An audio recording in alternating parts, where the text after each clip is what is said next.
δεν είναι πέτρα. Αυτό είναι κοτρώνα. Με το ζώο του σηκώνω. Δεν ετοιμάζομαι για πετροπόλεμο. Ετοιμάζομαι για κάτι άλλο. Σίγουρα όλοι θυμάστε μια παλιότερη παρουσίαση που είχαμε κάνει εδώ στη Λάρισα για έναν καταστροφέα που έσπαγε πέτρες. Σίγουρα πολλοί θα το αμφισβήτησαν το αν είναι πραγματικότητα. Σήμερα θα το διαπιστώσουμε. Είναι δυνατόν να περνάει από τόσο μεγάλες πέτρες και μεγαλύτερες και να τις πάει χωρίς να καταλαβαίνει τίποτα? Για να δούμε. Μιας και που είσαι νεότερος, θα σου βάλω τα δύσκολα.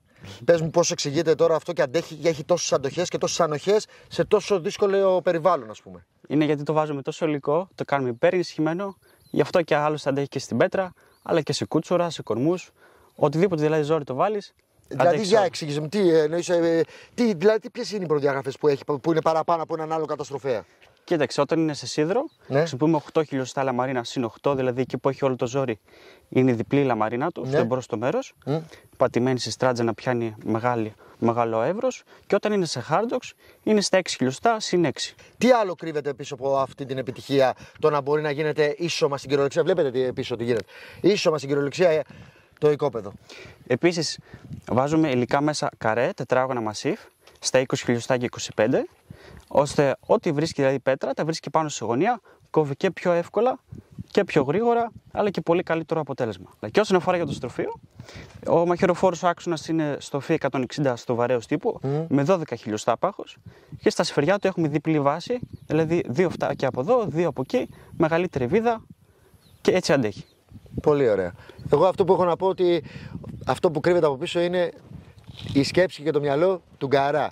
Γκαρά, γεωργικά μηχανήματα, πολύ δυνατός και αγαπητός άνθρωπος. Πραγματικά είστε όλη η οικογένεια. Να σε καλά.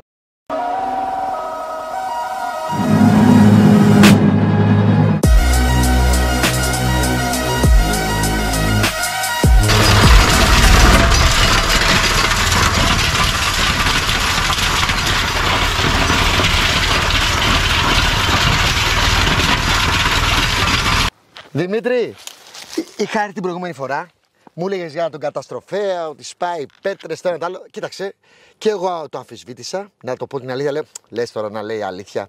Και ο κόσμος μπορεί όταν το είδε την εκπομπή να λέει σιγά μωρέ τώρα, είναι δυνατόν τώρα να σπάει πέτρες τώρα? Πώς γίνεται? Και κάτι μεγάλες που λέγαμε. Έχουμε έρθει εδώ για αυτοψία, γιατί βλέπετε εδώ το βάτο και οι πέτρες σηκωτρώνεσαι. Περιμένετε. Ένα δείγμα να καταλάβετε τώρα τι συζητάμε. Κοίτα εδώ, πιο μεγάλο το κεφάλι μου είναι. Είναι μικρή αυτή. Το ξέρω, το είδα. Έχουμε πάει μικρή. Και σε πιο μεγάλες. Και για πες μου λίγο, τι γίνεται με σένα, τι γίνεται? Θα τα σπάσουμε, θα το καθαρίσουμε όλο? Ήδη ο κόσμος άρχισε να πιστεύει στο μηχάνημα. Ήδη με τα παραδείγματα και με τις πράξεις δείχνει, μιλάει από μόνο του. Δεν χρειάζεται εγώ να πω. Εγώ τι θα πω, ο κόσμος δεν θα μου πιστέψει. Μια αυτοψία βλέπει, αλλά. Εντάξει, κοίταξε, εγώ πιστεύω ότι όλα αυτά κρύβονται, η εξέλιξη κρύβεται στο μικρό, στο junior. Στο διάδοχο. Που το έχει αναβαθμίσει και αυτός. Να λέμε και την αλήθεια, έχει βάλει και αυτό το λιθαράκι του. Έτσι. Κοίταξε, αυτό μου αρέσει, ότι όταν κάποιες επιχειρήσεις, κάποια μυαλά περνάνε από γενιά σε γενιά, όλο αυτό είναι πολύ ωραίο και πολύ θετικό. Βλέπετε, έχω καταϊδρώσει, γιατί κυνηγούσα το τρακτέρ με το μηχάνημα του Γκαρά για να δω πραγματικά αν σπάει τις πέτρες, και έχω εντυπωσιαστεί. Και είμαι βέβαιος και εσείς θα πάθετε το ίδιο με αυτό που θα δείτε τώρα στη συνέχεια.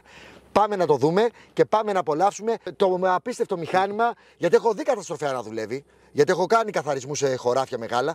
Με το που βρίσκανε πέτρα, όλα σταματάγανε και. Χαλούσανε. Βέβαια. Αυτό είναι και εγγύηση για μια ζωή όταν είναι με χάρτοξη κανονικό. Αναλόγως τι προδιαγραφές ο κάθε πελάτης, το χτίζουμε μαζί το μηχάνημα. Τι να πω. Πάμε να το δούμε.